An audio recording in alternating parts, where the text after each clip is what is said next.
Good morning, dear students. In today's class, we will discuss about specific gravity water. Specific gravity या हम कह सकते हैं relative density, दोनों नाम है, स्पेसिफिक ग्रेविटी और रिलेटिव डेंसिटी, आरडी से डिनोट करते हैं. बॉटल, इसमें हम एक वर्ड और भी ऐड करेंगे, बॉटल, स्पेसिफिक ग्रेविटी बॉटल या रिलेटिव डेंसिटी बॉटल.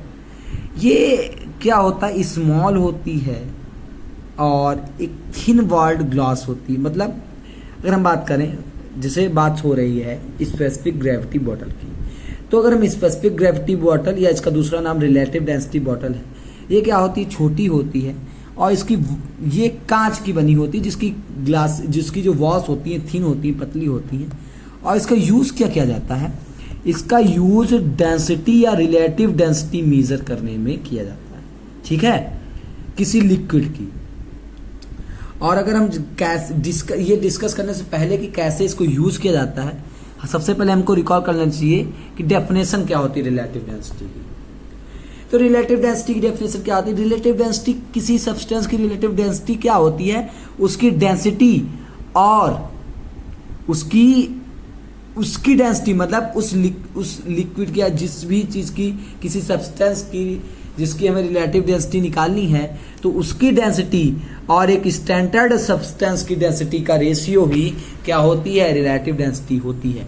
और हम वो स्टैंडर्ड सब्सटेंस जो है यूजुअली क्या लेते हैं, वाटर लेते हैं. ठीक है, और जो कि डेंसिटी होती है किसी सब्सटेंस की, और डेंसिटी क्या होती है, किसी भी सब्सटेंस का जो पर यूनिट वॉल्यूम का मास होता है वही डेंसिटी होती है. तो रिलेटिव डेंसिटी जो है किसी सब्सटेंस की, ये भी एक्सप्रेस की जा सकती है रेशियो के बीच. कैसे कि किसी भी वॉल्यूम का मास और जो है और उसका सब्सटेंस का मास जो है सेम वॉल्यूम होगी उसकी वाटर की.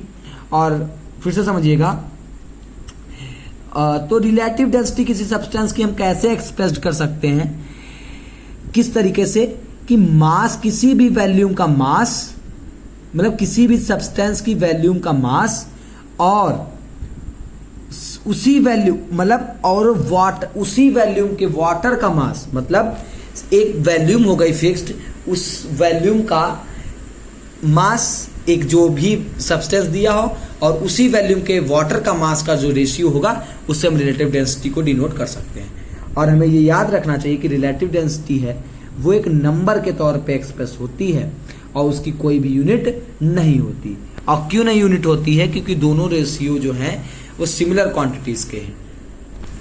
अब न्यूमरेटर में भी डेंसिटी है, डिनोमिनेटर में भी डेंसिटी है, तो डेंसिटी दोनों के जो है यूनिट्स कैंसिल हो जाते हैं, इसलिए रिलेटिव डेंसिटी का कोई भी यूनिट नहीं होता. Okay, here we have finished today's class. Thank you very much.